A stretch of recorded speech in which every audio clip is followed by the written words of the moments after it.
Le chef de l'État, Patrice Talon, envisage des réformes dans le secteur des médias. Il a annoncé à l'occasion de la cérémonie d'échange des vœux avec les présidents d'institutions.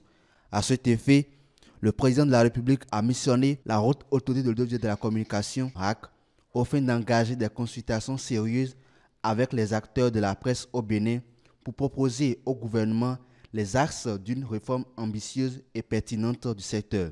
L'ancien conseiller à la HAC, Agapit Napoléon Maforican, qui a par ailleurs présidé le présidium des États généraux de la presse en 2002, à la faveur du décryptage spécial du 16 janvier 2023, s'est réjoui de cette volonté du président de la République et pense que cette occasion pourrait être saisie pour faire la refonte totale du secteur allant des fêtières jusqu'à l'organe de régulation des médias. Dans les grandes réformes, la HAC elle-même mérite d'être réformée avec beaucoup de moyens. Déjà, rien que là. Donc la HAC elle-même doit penser déjà à ça, à une réforme totale de l'institution. Regardez le nombre de télévisions, de web télévision, de web radio, de journaux à gérer.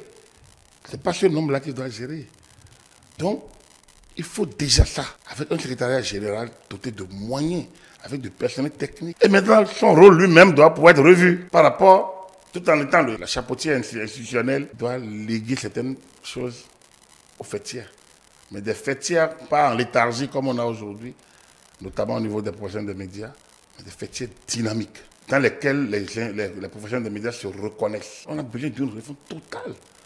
Agapit Napoléon Maforican énumère ici des pistes de solutions qui peuvent apporter une plus-value à la HAC. Chaque secteur est à réformer profondément, de fond en comble. Ça peut prendre son temps.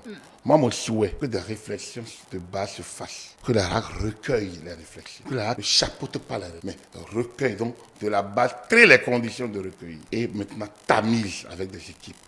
Parce qu'elle-même doit être refondée, logiquement, si on a envie d'aboutir à des résultats de fond en comble. Si on veut bâtir les médias de demain, les médias de développement, les médias de demain, pas les médias qui demandent que l'extérieur vienne s'enchaîner leur pays. Dans la mise en œuvre de ces réformes, on pourrait inclure le volet formation des journalistes, poursuit l'ancien conseiller à la HAC. Cela va sans doute permettre aux jeunes journalistes sortis des écoles d'être bien aguerris pour exercer le métier. La question n'est pas pourquoi tu veux t'inscrire à l'école de journalisme. Parce que nous, on y est allé sans s'inscrire à l'école de journalisme. Et donc, la question, même le format, les curricula de formation, ça doit changer. Nous formons des journalistes reporters d'images. Ils ne savent même pas tenir la caméra. Ça pose un problème. Très peu n'arrivent pas à analyser le fait. Ils n'arrivent même pas à détecter le fait, le fait médiatique. L'analyser. On a d'énormes problèmes sur la profession. Et donc, il y a des littéraires, des sociologues, des linguistes qui le font beaucoup mieux et que d'autres recrutent et ils font le travail mieux que les gens formés à l'école de journalisme. Ça pose un problème.